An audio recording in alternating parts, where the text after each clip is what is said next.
Meus irmãos, a paz do Senhor Jesus.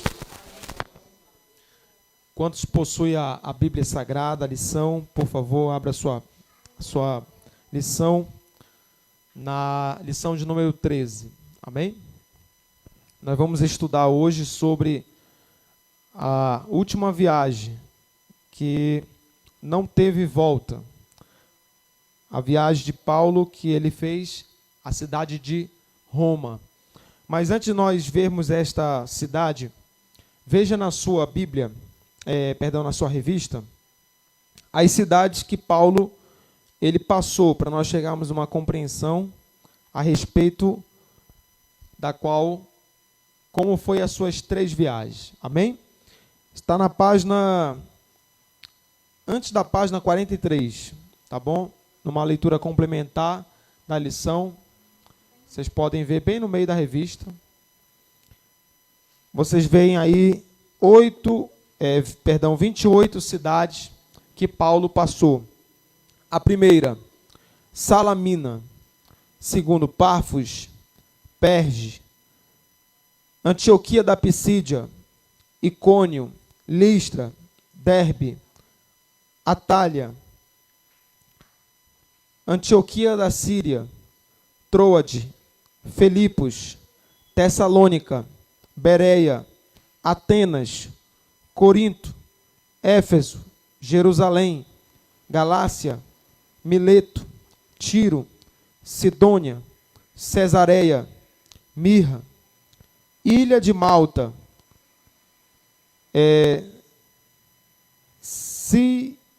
Siracusa, Régio, Puteólio e no final, Roma. Então vocês observam aqui quais foram as viagens que ele fez, as cidades que ele passou na primeira viagem e qual foi as cidades que ele passou na segunda, na terceira e agora ele vai fazer uma última viagem à cidade de Roma. Só que é um caminho sem volta, né? Porque lá Paulo vai ser decapitado.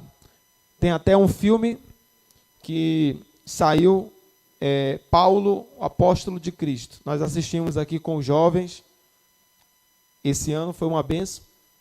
E nós conseguimos trazer um pouco da compreensão da perseguição daquela época. E no final, Paulo ele vai declarar ali aquela fé que ele tinha a respeito, né, do Evangelho. Então, veja que no final, ele vai passar saindo de Jerusalém. Você observa agora aqui nesse mapa, tá bom? Para quem está em casa, pegue a sua revista. E os irmãos que estão aqui, vocês podem abrir aqui no meio, ó. Amém? Irmã Ana. Isso aqui, ó. Tá? Aí vocês vão ver aqui abaixo, tá escrito assim, ó, primeira viagem, segunda viagem, terceira viagem. E no final, viagem de Paulo a Roma. Então vocês observam aí que a linha marrom é a última viagem de Roma. Acharam aí na revista e agora acharam no mapa. Então é uma viagem sem volta. Ele vai sair aqui de Jerusalém, né, Cesareia, Sidônia, Antioquia, aí Mirra, passa por Cnido, aí vem aqui por Laceia. Aí nós vamos falar aqui mais nesse trecho aqui do Mar Mediterrâneo. Nessa parte do Mar Mediterrâneo. Nós vamos falar do naufrágio. Lembra que já foi pregado aqui? Depois nós vamos seguir aqui para Siracusa. Né? Ele passa pela ilha de Creta aqui antes, tá bom? Aí ele vai, passa pela Itália, Puteoli, e depois chega a Roma, e lá ele vai ser decapitado. Mas voltemos aqui à lição, para nós compreendermos, nesta aula de hoje, na lição de número 13,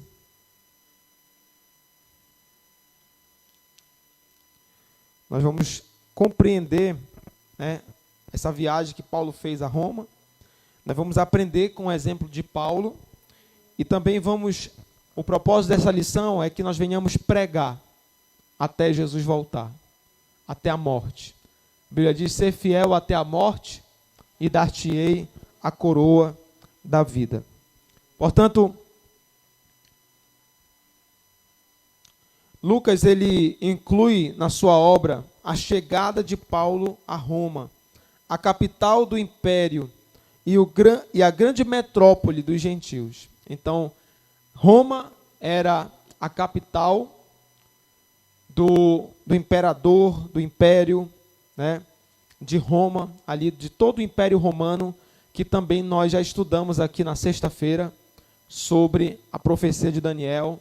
E agora chegou o tempo deste império e chegou, né? Paulo está chegando agora justamente para ficar face a face diante do imperador. Imagina você que Paulo vai concluir pregando o evangelho, anunciando a sua convicção diante daqueles homens tão cruéis. A prisão de Paulo, sua determinação. Versículo de número 13 diz: então ele respondeu: que fazeis chorando e quebrantando-me o coração? Pois estou pronto não só para ser preso, mas até para morrer em Jerusalém pelo nosso Senhor Jesus Cristo. Lembra que Paulo era perseguidor? Paulo perseguia os irmãos, mas agora ele aprendeu a lição. Ele está sendo perseguido, mas ele entendeu que nada vale nesta vida a não ser a presença do nosso Senhor Jesus. A melhor coisa que Paulo nos ensina aqui é que amar Jesus acima de todas as coisas, ter este compromisso com o reino, este compromisso com o evangelho, com certeza vale mais do que todas as riquezas do mundo. Paulo era um homem muito determinado. Sabia que a sua ida a Jerusalém lhe traria sofrimentos e prisões, mas não retrocedeu. A viagem, as coisas não acontecem a partir de Roma. Ele está em Jerusalém. Atos capítulo 1, Jesus disse: ficai em Jerusalém. Dali eles tinham que ir para o mundo, como Paulo foi também para o mundo todo, naquele tempo, pregar o evangelho. Mas, veja que quando ele volta a Jerusalém, Jerusalém agora é a cidade. As autoridades vão perseguir, vão prender, porque está proibido pregar aquele evangelho. Eles estão aterrorizando, eles estão ali pregando o evangelho, mas no ouvido daquelas pessoas como comichões, né? Eles não aceitam. É um incômodo, não é verdade? Então, Paulo decide ir, ele não teme. A gente indecisa e procrastinadora, que não se define e adia sempre as coisas, porque não sabe o que quer. Falta-lhe alvo, claros e boa vontade. Quando nossa vida é guiada por Deus, não há temor. Paulo dizia que estava pronto, não só a ser preso, mas inclusive a morrer em nome do Senhor Jesus. Será que nós temos hoje essa mesma disposição? Será que, se for preciso morrer, né? Como essa perseguição ela ficou tão distante, tão distante de nós, esse fato histórico, né, de cristãos morrerem, a nova geração que vem surgindo, né, os próprios irmãos aqui, todos nós somos dessa nova geração de um país livre, de liberdade de expressão, de pregar o evangelho. Nós não temos conhecimento desse fato. E temos que lutar para que a nossa nação não chegue a isso. Amém? Nós temos que continuar pregando, ensinando, aproveitando que a nossa nação é livre, para cada um expressar sua fé, sua opinião. Então, nós temos que aproveitar para pregar o evangelho. Porque naquele tempo, sem leis, sem direitos, né, sem oportunidade, sem liberdade, as pessoas eram perseguidas. Louvado seja Deus. Portanto, será que nós estamos dispostos a defender, irmãos, o evangelho? Lembrando também que Paulo, ele vai ser vítima de calúnia, tá? Na página 78 aí. Versículo de número 28 do capítulo 21 diz: gritando: israelitas, socorro! Este é o homem que por toda parte ensina todos a serem contra o povo, contra a lei, contra este lugar. Ainda mais, introduziu até gregos no templo e profanou este recinto sagrado. Paulo estava ganhando judeus, gentios, e agora aqueles homens israelitas estavam perseguindo Paulo, né? E colocando eles contra Paulo. Veja como a forma foi de vitimização. Ele fala assim: israelitas, socorro, como se ele que estivesse sendo atacado. E na verdade ele está causando ali uma calúnia para Paulo, né? Condenando Paulo. Qual a acusação contra Paulo? Era quase as mesmas que foram ditas sobre Jesus e Estevão, que ele ensinava os judeus e abandonava as leis e os costumes recebidos de Moisés e dos patriarcas. Em resumo, foram 3 as acusações contra Paulo, conforme capítulo 21, versículo 28, de Atos dos Apóstolos. Conduta antipatriótica, ensina contra o povo. Olha só. Tem alguma coisa diferente de hoje, irmãos? Tem alguma coisa diferente de hoje? Né? Aos poucos, percebam que está surgindo aí uma perseguição silenciosa contra a igreja. E o que me abisma é ver cristãos achando, não. Irmãos, o direito, a liberdade, uma imposição de leis, de maldade, ela não é do dia para a noite. Ela vai sendo aos poucos, cada dia um pouquinho, até com que você não tenha mais como fazer. E os que são covardes, ditos nominalmente cristãos, que dizem: não, pastor, não, mas quando? Ele não vai fazer isso. Não, ele não vai fechar a igreja. Esses, depois que tudo acontecer, não vão fazer nada. Essa que é a grande verdade. Então, eles não têm entendimento, discernimento espiritual, e quando a coisa acontecer, como eles não são líderes, como não são linha de frente, não vão fazer nada. Então, eu prefiro buscar o discernimento espiritual, agir enquanto é tempo, porque aquele que muito fala, critica, que não, está errado, não concordo, eu acho que não vão roubar nossa liberdade. Quando acontecer, são os primeiros a correr. Ninguém vai ficar para resolver. Veja exemplo de países onde multidões, irmãos, a gente está bem na nossa casa, tem comida, mas existem países, é porque falta culto missionário na nossa igreja, é porque falta testemunhos do que está acontecendo no campo. Mas em países há milhares de imigrantes, refugiados, que estão fugindo de perseguição religiosa. Mas a gente tapa os olhos para viver tranquilo. Não vou criticar ninguém, não vou falar nada. A Bíblia diz que os covardes ficarão de fora. A Bíblia diz que os medrosos ficarão de fora. Não por ter medo, irmãos, não por ser um covarde. Às vezes eu acredito que até uma pessoa que aceita Jesus, ela é covarde, mas ela aceita Jesus, ela vai para o céu.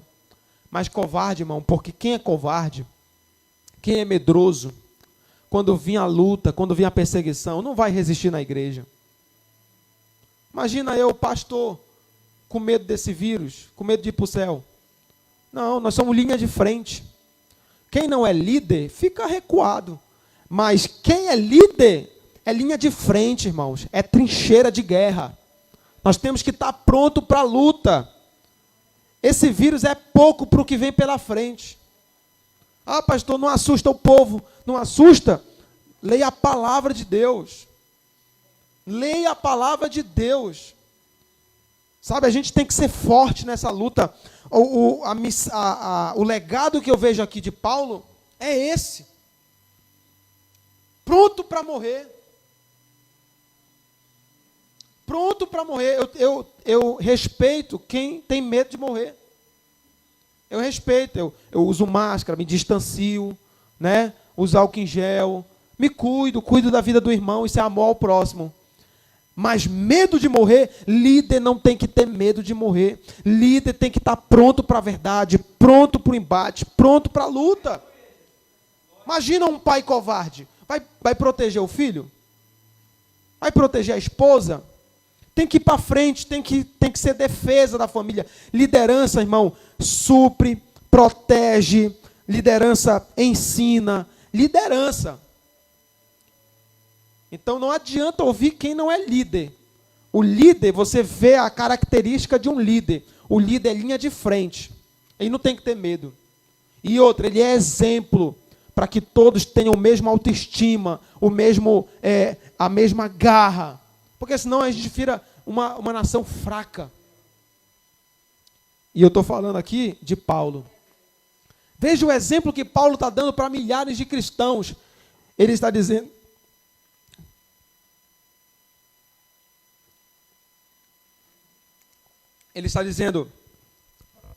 pois estou pronto, não só para ser preso, mas para morrer. Glória a Deus. Que amor é esse, irmãos, por Cristo? Que amor é esse pela obra de Deus? Então, Paulo vai ser acusado de conduta antipatriótica. Segundo, ele vai ser acusado de blasfêmia, porque ele ensina contra a lei. A lei, no caso aqui, no contexto judaico, porque Paulo está pregando que a salvação vem por Cristo. E eles não entendem. As escamas estão fechando seus olhos.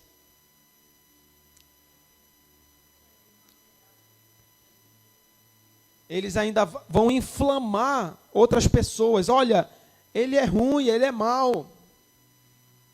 E Paulo estava pregando o evangelho.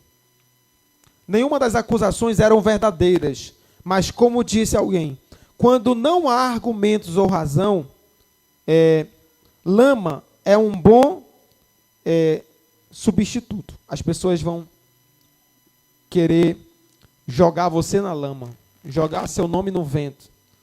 Vão querer acusar você, vão querer inventar. Não tem o que falar. Então, isso ainda acontece no dia de hoje. As pessoas não têm o que dizer. E elas vão inventar algo de você. A gente tem que ter muita vigilância. Eu digo para os obreiros. Muita vigilância. Porque você não fez nada, mas para arrumar uma calúnia, é rápido. Irmãos, para construir uma casa, são dias. Mas para derrubar, em horas derruba. Se colocar um trator para cima de uma casa, derruba. Para construir um legado, demora anos. E para acabar com um legado, um ministério, em poucos dias, você consegue derrubar. Mentindo. Mas Deus é justo. Irmãos, Deus é justo. Graças a Deus, porque Deus... Quem pode glorificar o nome do Senhor? Graças a Deus, porque Deus é justo.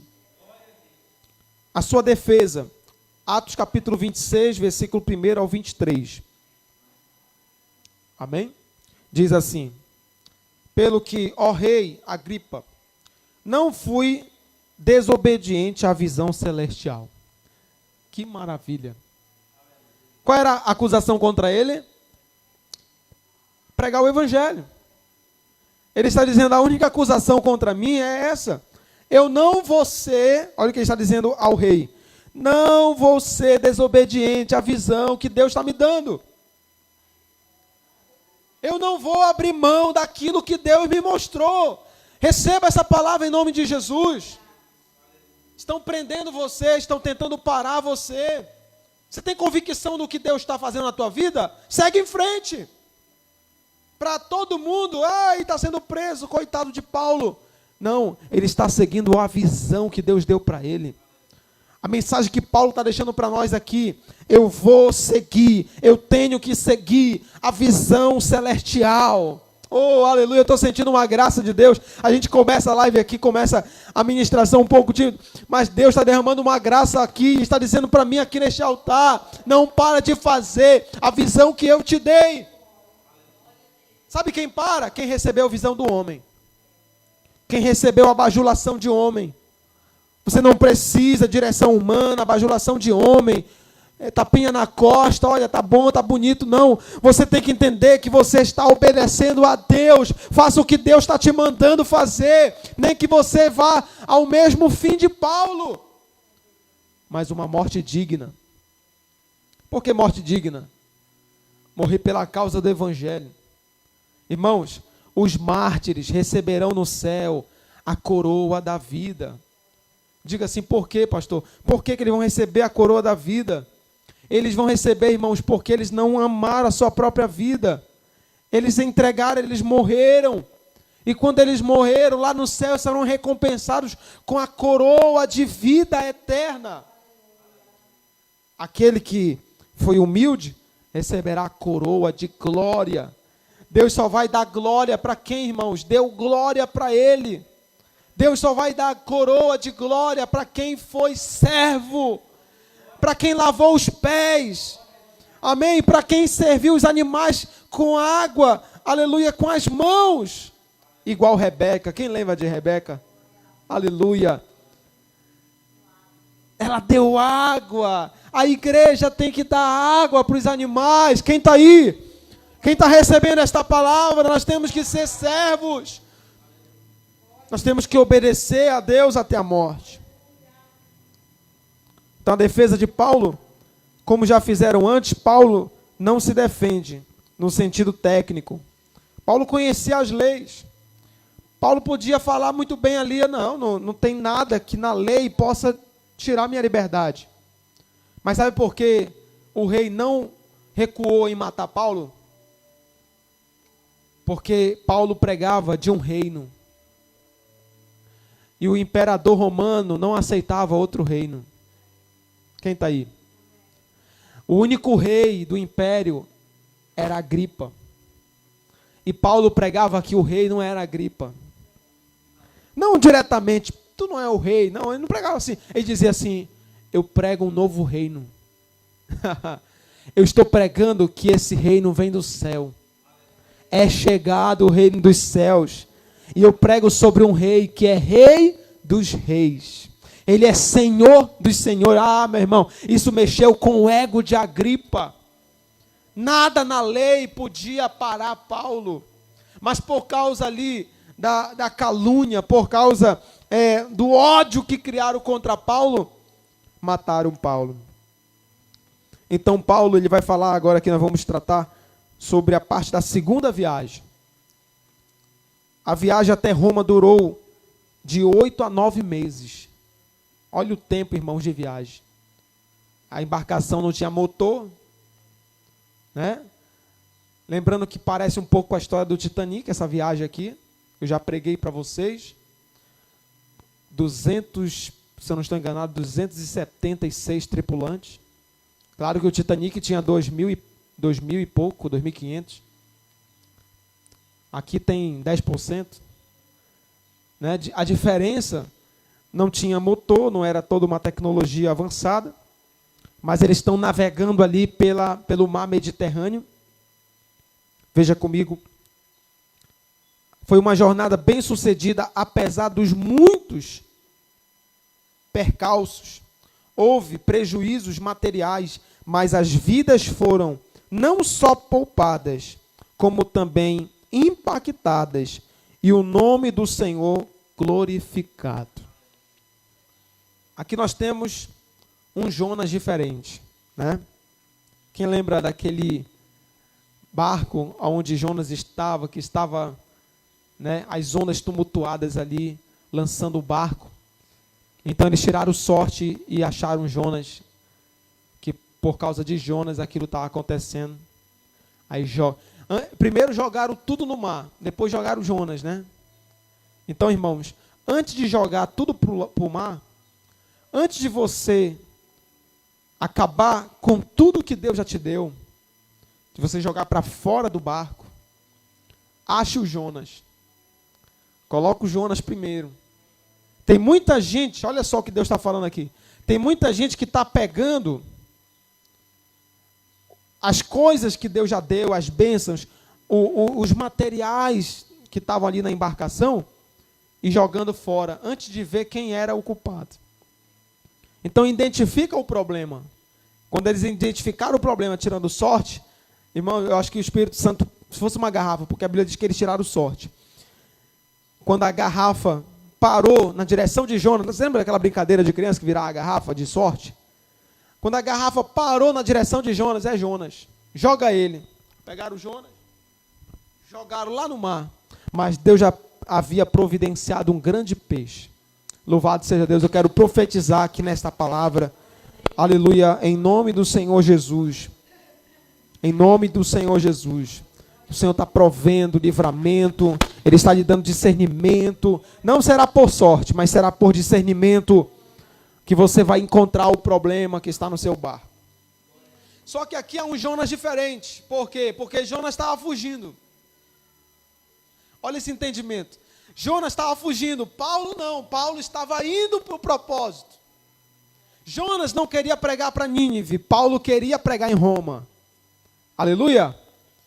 E agora, capítulo 27, versículo 11 diz: havendo todos estado muito tempo sem comer, Paulo, pondo-se em pé no meio deles, disse: senhores, na verdade, era preciso terem me atendido e não partir de Creta, para evitar este dano e perda. Paulo já havia dito que a viagem não seria fácil, mas o comandante lá mandou ele calar a boca: fica quieto aí que tu é prisioneiro. Irmão, ele não é prisioneiro, ele é um homem de Deus. Respeita o homem de Deus. Amém? Você vê que a pessoa é um homem de Deus pelos sinais na vida dela. Paulo manifestava sinais. E agora esses sinais vão se repetir na viagem. Quando tudo começa a dar errado, ele diz: eu aviso aí, que nem aquela mãe que diz assim: não vai dar errado. Aí agora, Paulo está dizendo assim: eu avisei, ia dar problema, vocês estão tendo prejuízo. Mas a Bíblia diz, irmãos, que Paulo ficou de pé no meio deles e mandou eles atenderem a ordem, porque o Senhor tinha se revelado para ele de madrugada e disse que nenhum iria morrer. Glória a Deus. Isso você encontra no capítulo 27 de Atos dos Apóstolos. Muitas comparações já foram feitas entre Paulo e Jonas. Os dois conheciam a Deus, pregam aos gentios, cruzaram mares e são enviados para longe. Mas o que mais chama a atenção não é a semelhança, mas as diferenças das atitudes desses dois homens, em circunstâncias muito parecidas. Enquanto um provoca tempestade e pavor, outro traz esperança e ânimo. Aleluia, Deus está no barco. Deus está no controle. Jonas motiva a tempestade por sua desobediência. Paulo é alvo de uma tempestade por sua obediência. Então, irmãos, veja que nos dois casos tem tempestade. Nos dois casos tem tempestade. Então, nunca vai faltar tempestade. Tanto para quem obedece, quanto para quem desobedece. Entenda isso aqui. A tempestade que veio para Jonas veio por causa da desobediência. E a tempestade que veio para Paulo veio por causa também da desobediência daqueles que estavam no barco. Mas também ali era uma provação por causa da obediência de Paulo. Porque Paulo estava no barco. Mas Paulo não foi arremessado do barco como foi com Jonas. Porque o objetivo final, irmãos, imagina Satanás ali, prendeu um dos maiores pregadores do Evangelho. E o objetivo dele era fazer chegar ele a Roma para ser degolado. Esse era o propósito de Satanás.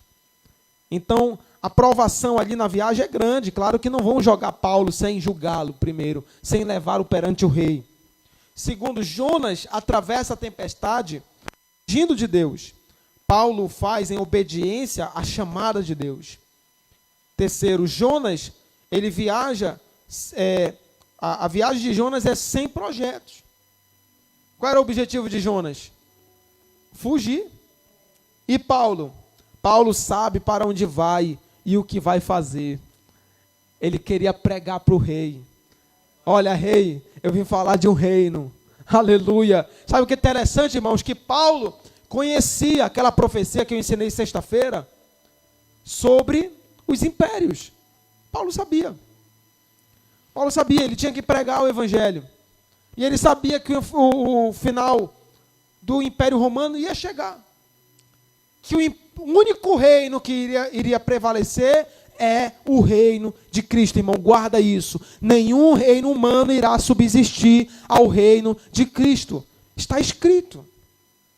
Está escrito. E sabe o que é mais importante? Pastor, está escrito, mas assim tem tantas histórias escritas também. Só que a Bíblia é o único livro que está escrito e se cumpre a cada dia. Profecias milenares não caíram. Um cientista, um matemático, ateu, vamos dizer, não ateu, mas não religioso, ele pegou uma profecia, ele desfragmentou a profecia em 5 pontos. Quando ele desfragmentou em 5 pontos, ele viu cada detalhe da profecia em 5 partes. E ele viu já depois, na história bíblica, o cumprimento dela. Real, história secular, cumprimento dessa profecia, 5 pontos. Na matemática, irmãos, a probabilidade de quem profetizou, se tivesse profetizado humanamente, a probabilidade dele ter acertado os 5 pontos integralmente, certo, 100%, eram milhões em cada possibilidade. Quem está aí? Então, uma profecia, 5 detalhes. Em nenhum detalhe a profecia vacilou. Ele disse, digamos que diante de cada possibilidade, 5 milhões de possibilidades para cada, é como se fosse a Mega Sena. A possibilidade é uma entre milhões. Eu não estou falando de número, eu estou falando de detalhes, palavra profética. Irmãos, ao passar dos anos, o profeta morreu, mas depois a profecia ficou de pé. E os 5 pontos, aleluia, se cumpriu integralmente. O que eu quero dizer com isso? Não pode ter sido homem, não pode ter sido da carne. Foi o Espírito Santo que revelou aos profetas. Aleluias! Aleluia! Eu estou sentindo a unção, a graça de Deus aqui neste lugar. Jonas era exclusivista e queria a salvação apenas aos judeus. Paulo quer salvar todos. Quem quer salvar? Quem quer Cristo? Quem quer Jesus? Olha que mensagem. Jonas usa a sua liberdade para fugir do seu chamado. Paulo usa a sua prisão para confirmar e concluir o seu chamado a pregar em Roma. Jonas prefere morrer para não ter de pregar. Paulo é apaixonado pela vida em Cristo, está disposto, inclusive, a morrer para cumprir o ministério. Quais as nossas atitudes no navio, irmãos? Da sociedade em que vivemos. Nós estamos dentro desse navio. Qual a nossa atitude? O que nós vamos fazer? Com quem nos assemelhamos e nos identificamos? Você é um Jonas ou um Paulo? Olha que mensagem. Quem nós somos?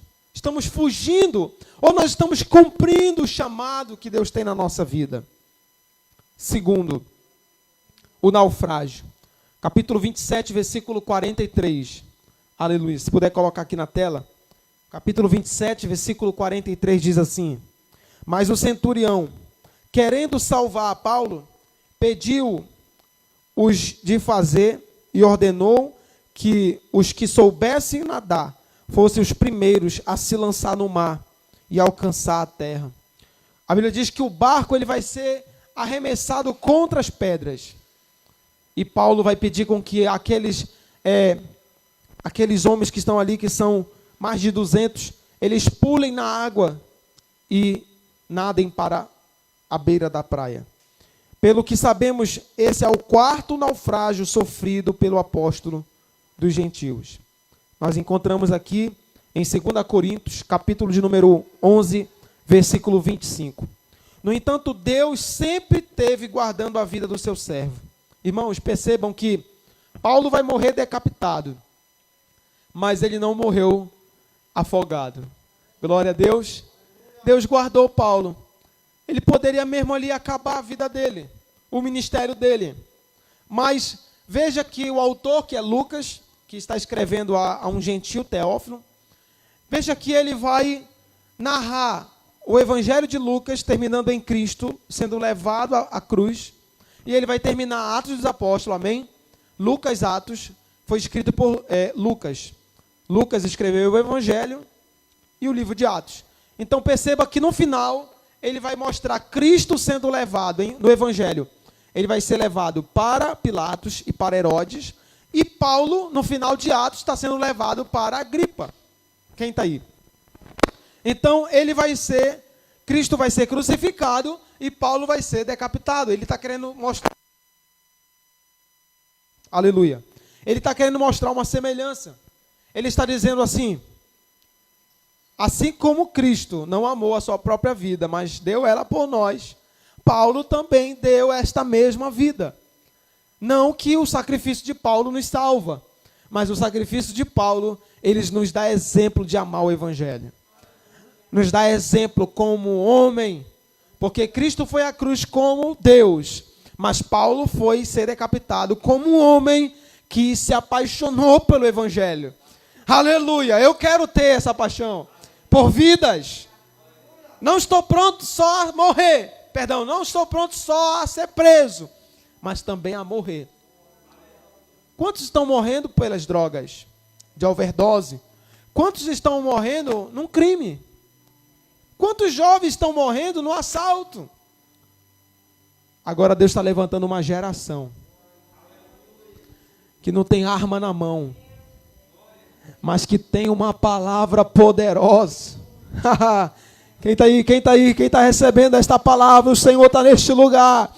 Ele está ministrando nesta EBD uma unção, uma fé muito poderosa em nossas vidas, para viver o extraordinário do Senhor, para viver novidade nesse evangelho. Paulo chega em Roma. Nós vamos concluir esta aula. E vamos falar aqui quando Paulo prega sobre o reino, sem impedimento. E aí fecha Atos dos Apóstolos, falando sobre nós. Conforme o Senhor Jesus prometeu, Paulo chega a Roma. Jesus não disse para os discípulos: vós sereis levados diante das autoridades. Atos está cheio de casos. Isso não é vergonha? Se algum dia eu estiver que ir diante de uma autoridade dizer porque eu prego o evangelho, direi o evangelho. Isto é bíblico. Nós temos que pregar o evangelho para as autoridades. Isso não é vergonha. Não temos que ter medo. Se um dia tivermos que ser preso por pregar o evangelho, não teremos vergonha disso. Acontecerá o maior avivamento dentro dos presídios, porque os pastores farão cultos dentro dos presídios e acontecerá milagre, salvação. Aleluias! Satanás não paga para ver isso, porque ele sabe que a igreja não para. Satanás faz de tudo para matar, para parar, mas ele nunca dá um passo para perder. Ele sempre faz alguma coisa mesmo para parar, nunca faz alguma coisa para tentar fazer com que a igreja cresça mais. A igreja, meu irmão, se eu não estou enganado que me falaram, é que nem machiste, né? Diz que tem que pisar na terra, não é isso? Para poder dar mais? É isso? Me confirma aí. É o machiste. Quanto mais você pisa na terra, melhor que vai nascer mais machiste. Meu irmão, quanto mais pisam na igreja, Quanto mais pisaram na igreja primitiva, mais ela cresceu, ela não parou, não foi Agripa, não foi Herodes, não foi Pilatos, não foi Nero, não foi, meu irmão, nenhum daqueles que estavam ali prepararam o Coliseu, ninguém parou a igreja não é placa, a igreja não é uma estrutura, a igreja é um organismo vivo, quem dá vida à igreja é Cristo. Jesus disse, sem mim, nada podereis fazer. Ele está em nós, na Santa Ceia. Eu participo do pão, eu participo do cálice. Ele está em mim, eu estou nele. Ele disse, se vós comerdes a minha carne, o meu sangue, tereis vida em vós mesmo. Ei, há uma vida que está em você. Esta vida é divina, esta vida é celestial. Oh, aleluia! Aleluia! Paulo vai pregar sobre o reino, capítulo 28, verso 31, pregando o reino de Deus com toda a intrepidez. O que é intrepidez? Coragem, força. Amém? É assim que tem que ser pregado o evangelho, com coragem, sem medo, irmãos. Temos que ter ânimo para pregar o evangelho. Eu prego o evangelho desde os 13 anos de idade. Mais de 15 anos. Sabe o que é isso? Ânimo. Tenha ânimo. Tenha garra para pregar o evangelho. Força. Deus está esperando de nós. O reino é tomado à força. O evangelho é pregado com força. Força.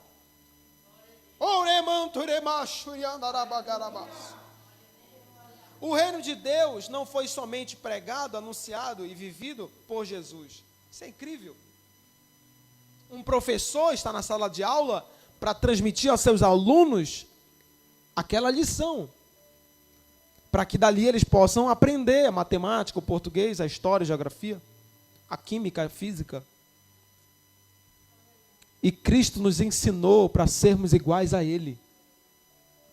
Cristo nos chamou para sermos, para levarmos, para continuarmos as suas obras. Sábado que vem eu já convido você, nós vamos ter ação social. Uma grande ação, uma live solidária. Você pode trazer o alimento, vai ter aqui, se Deus quiser, vai dar tudo certo, corte de cabelo. E é isso, nós temos que continuar. Mas para que nós vamos fazer isso? Para pregar o evangelho. Ação social sem pregar o evangelho, as ações, as instituições, as ONGs fazem, mas a igreja faz. A igreja revela as suas obras também, a sua fé em obras. Mas a igreja não faz só obras, a igreja também mostra a fé em Cristo. Não adianta só obras.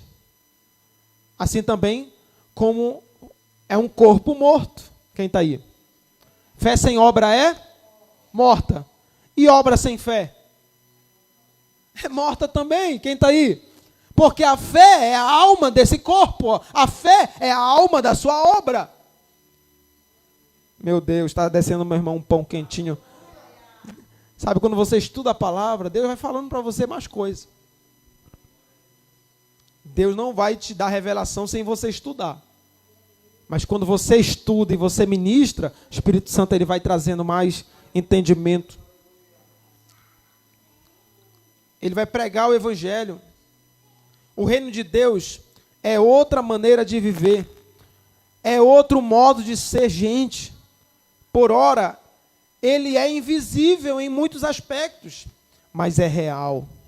A sua consumação final ocorrerá em breve com a volta do Senhor Jesus. Eu já preguei para vocês aqui o estudo. A pedra foi lançada sem auxílio de mão, e ela esmiuçou os pés da estátua, o barro, o ferro, toda a estátua esmiuçou, não se achou mais lugar. Ficou em fragmentos. E a Bíblia diz que a pedra se tornou uma grande montanha. E na interpretação do capítulo 2 de Daniel, diz que esta grande montanha era o reino dos céus, o reino do nosso Deus. Oh, aleluia, que alegria é essa que eu estou sentindo aqui. Receba em nome de Jesus. Essa é a esperança que nós temos. Nós estamos vendo o mundo um caos. As pessoas estão pedindo saúde, outras estão pedindo paz, outras estão pedindo segurança. Nós estamos vivendo, irmãos, incrível que pareça, nós estamos vivendo com pessoas malignas.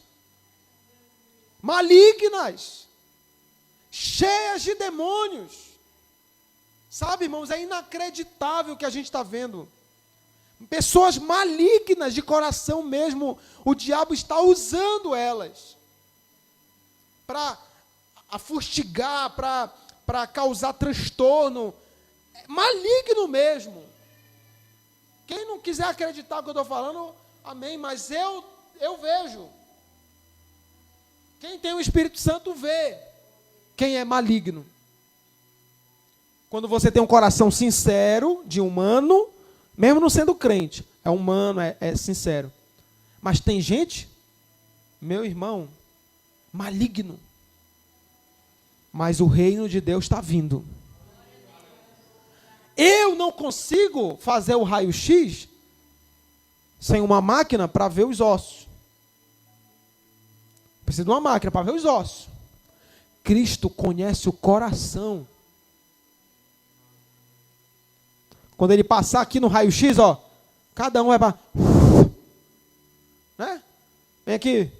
Assei, vai. Separa aqui para a direita, separa aqui para a esquerda. Ele sabe quem é quem. Onde está isso, pastor? Mateus capítulo 25. Ele disse às ovelhas, para a minha direita, bem-vindo ao reino dos céus. E tu aí, tu é bode, para cá, cheio de demônio. Não quis se arrepender dos pecados, é bode. Foi Jesus que disse. O Filho do Homem dirá: apartai-vos de mim, porque eu não vos conheço. Tiago, o reino de Deus está vindo. A minha esperança é essa. Ele vai vir, ele vai colocar em ordem. Você sabia que a gente vai reinar em Parnaíba? A gente vai reinar, a igreja vai reinar é no mundo. A gente vai colocar em ordem. No milênio, o Brasil será uma potência mundial. Você sabia que o Brasil é o país mais rico do mundo? Em tudo. Mas o povo é escravizado, o povo é pobre. O povo. Ei, me ajudei. Enfadado, pobre. Subjugado por corações malignos, avarentos, cruéis, amantes de si mesmo. Salva-te pela tua alma, aceita Jesus, te arrepende. Hoje a igreja está fazendo um grande jejum, e um jejum de arrependimento. Deus sabe quem está fazendo de coração, Deus sabe quem está fazendo com sinceridade. Não adianta fazer esperando que Deus faça algo que é para nós fazermos. Arrepende, busca o Senhor.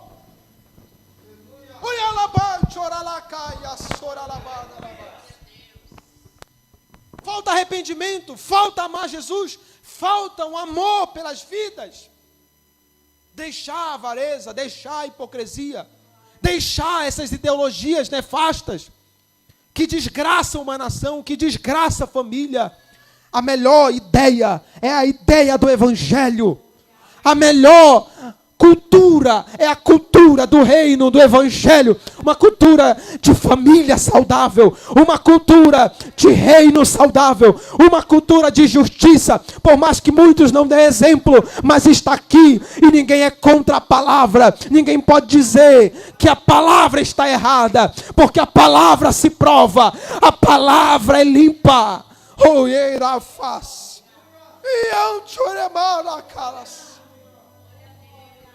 Ninguém pode dizer, pode não aceitar, mas dizer que a palavra está errada não pode.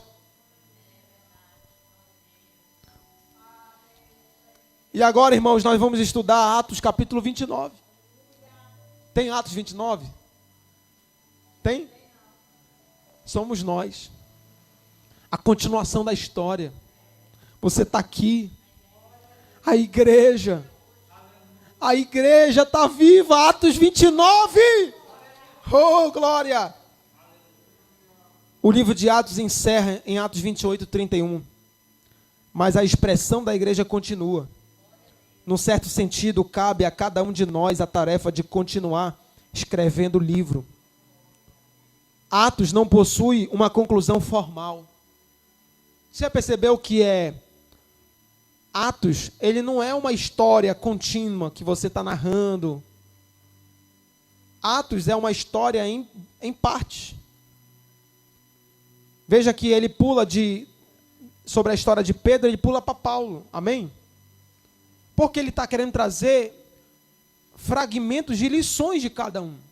Então é um estilo de livro histórico muito interessante. A estrutura são em blocos.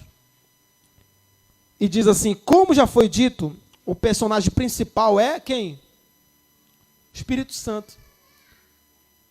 O nome Atos dos Apóstolos, irmão, não está incluso no livro de Atos. Está aí, o manuscrito original não tem Atos dos Apóstolos. Atos dos Apóstolos foi a forma que começaram a chamar. Mas nós podemos dizer também que melhor do que Atos dos Apóstolos é dizer Atos do Espírito Santo. Quem foi que operou do início ao fim?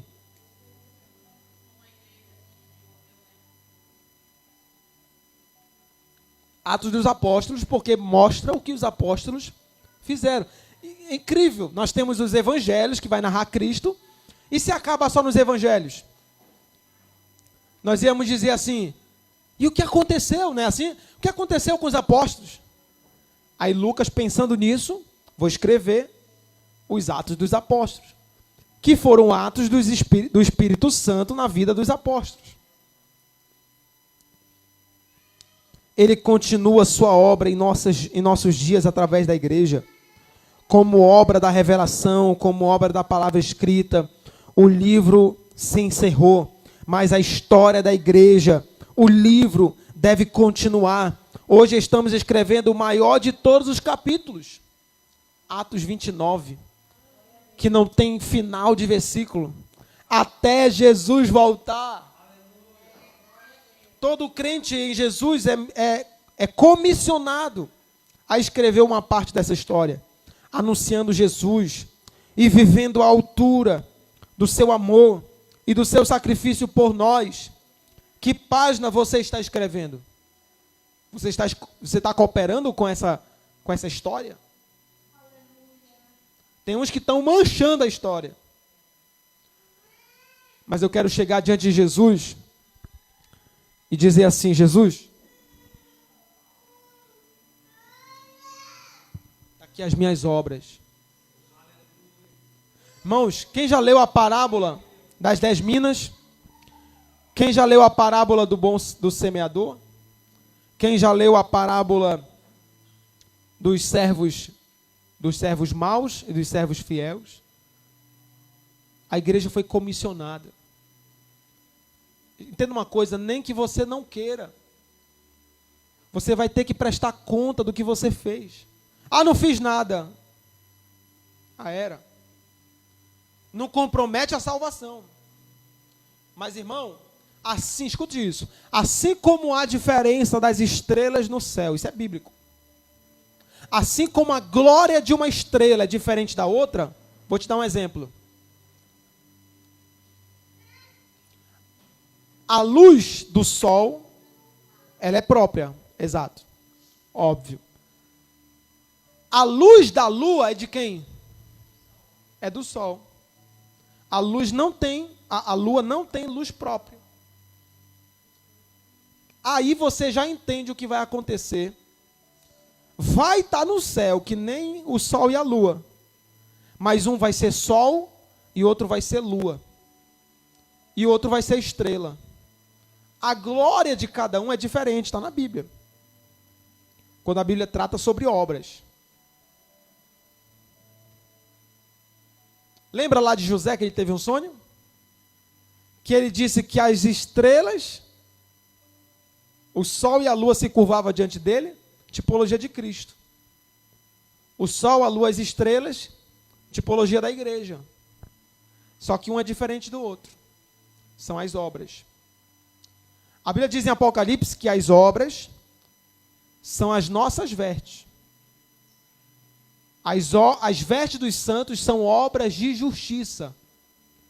Não é algodão, não é linho. As vestes são as obras. Se as obras, no contexto, elas vão ser brilhantes em nós, significa o quê? Que quanto mais eu fiz justiça, quanto mais eu fiz obras, mais eu vou brilhar. Pastor, para provar na Bíblia, coloca aí na tela, Daniel, capítulo de número, abram sua Bíblia aí, capítulo de número 12. Vamos fechar essa lição aqui lendo Daniel, capítulo 12. Vou provar para você na Bíblia que nós não vamos ser iguais no céu. Chegaremos à estatura de Cristo, mas as vestes serão com brilhos diferentes. Porque quem fez mais vai brilhar mais. E é diferente, a escala de Deus, quem quer subir tem que se humilhar. Quem quer brilhar tem que o quê? Na terra. Tem que servir. Acompanhe lá, Daniel capítulo, veja na sua casa, Daniel capítulo de número 12, versículo de número 3. Vamos ler juntos? Os sábios, pois, resplandecerão como resplendor do firmamento, e os que muito ensinam a justiça refugirão como as estrelas, sempre e eternamente. Quem crê na palavra? E agora? Amém? Fique de pé.